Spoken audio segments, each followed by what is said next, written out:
Hi everybody, Mrs. Steele here to give you a book review on a amazing book that I literally just finished reading, and I read it in about 2 days because it was just that good.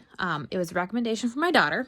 It's called Because of the Rabbit by Cynthia Lord. Cynthia Lord also wrote the book Rules, which is another great book, so I would highly recommend that one as well.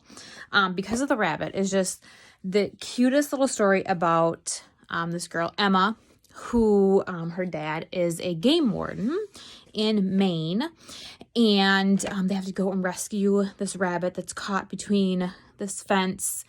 And you know how the story is going to go. Emma falls in love with this rabbit, even though they live kind of out in the country. They have 2 dogs named Molly and Maggie, sorry.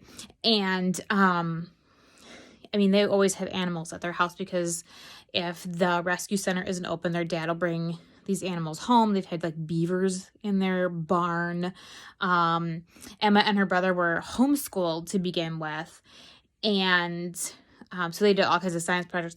They grew raised frogs in their bathtub, which was something cool. And then all of a sudden her brother decides to go to high school.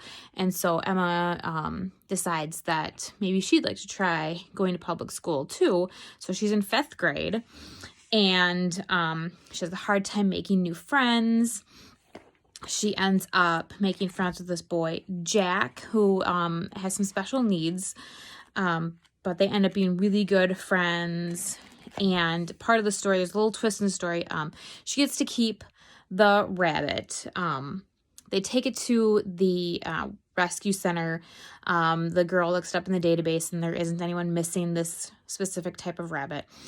And so she pleads with her dad to let her keep the rabbit until the rescue center calls and says that their owners have been located. Well, they never get that call, but then one of her friends at school says that there's flyers up that a family's missing a rabbit. So it's all goes through how we're making friends and how hard it is at lunch tables and getting to know new people. They have to do this project, 2 Truths and a Lie, to introduce each other. And part of her project is she brings in her rabbit, and then she ends up spilling the whole truth to her classmates about how she's been telling them that it's her rabbit and it's not actually her rabbit. And then she's so upset, and the class is all so worried about her that she ends up calling this family right there with her classmates surrounding her, only to find out that the family is missing a rabbit, a female rabbit. Her rabbit is a boy. And her rabbit is this cute little caramely colored rabbit, and the family's missing a white rabbit. So luckily Emma gets to keep her rabbit, and the poor lady on the other end of the phone is so upset that, they didn't actually find their rabbit that they lost over the summer.